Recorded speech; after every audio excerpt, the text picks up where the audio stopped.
દારૂ અને સિગરેટ બંને સ્વાસ્થ્ય માટે હાનિકારક છે. ક્યારેય લોકો મિત્રો સાથે શોખ તરીકે તેનું સેવન કરવાનું શરૂ કરે છે અને ખબર નથી પડતી કે આ શોખ ક્યારે વ્યસન બની જાય છે.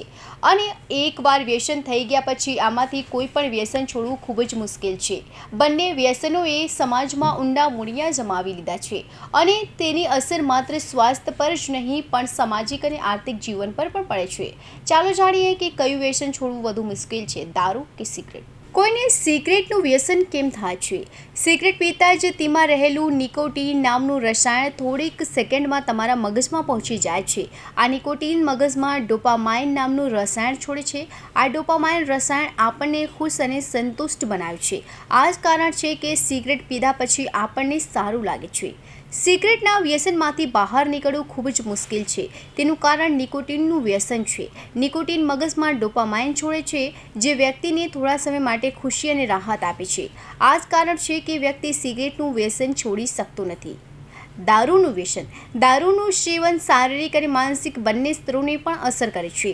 દારૂ મગજમાં રહેલા ન્યુરોટ્રાન્સમીટર્સને અસર કરે છે, જેના કારણે વ્યક્તિ શાંત અથવા ઉત્સાહિત અનુભવે છે. દારૂ ઘણીવાર સામાજિક સમારોહનો ભાગ બની જાય છે, જેના કારણે તેનું છોડવું મુશ્કેલ બને છે. વ્યસની બનવામાં કેટલા સમય લાગે છે? સિગરેટનું વ્યસની બનવામાં કેટલો સમય લાગે છે?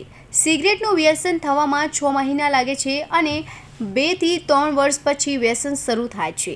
દારૂનું વ્યસન થવામાં થોડા સમય લાગે છે. સામાન્ય રીતે દારૂનું વ્યસન થવામાં 1 થી 2 વર્ષ લાગે છે. પરંતુ જો કોઈ વ્યક્તિ 5 વર્ષ સુધી સતત તેનું સેવન કરે છે તો તેને દારૂની લત લાગે છે, જે પછીથી છોડવું ખૂબ જ મુશ્કેલ બની જાય છે.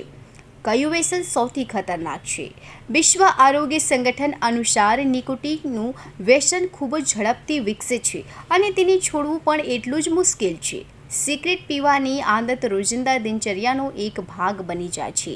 સવારની ચા સાથે, કામના વિરામ દરમિયાન અથવા તણાવની ક્ષણોમાં સિગરેટનું વ્યસન માનસિક અને શારીરિક બંને સ્તરે કામ કરે છે. નિકોટીન મગજમાં ડોપામાઇન મુક્ત કરે છે, જે વ્યક્તિને તાત્કાલિક રાહત આપે છે, પરંતુ તેની અસર ઓછી થતાની સાથે જ વ્યક્તિને ફરીથી સિગરેટની તલબ લાગે છે. ક્યારેક તેને છોડવા માટે મહિનાઓ કે વર્ષોથી મહેનત લાગે છે.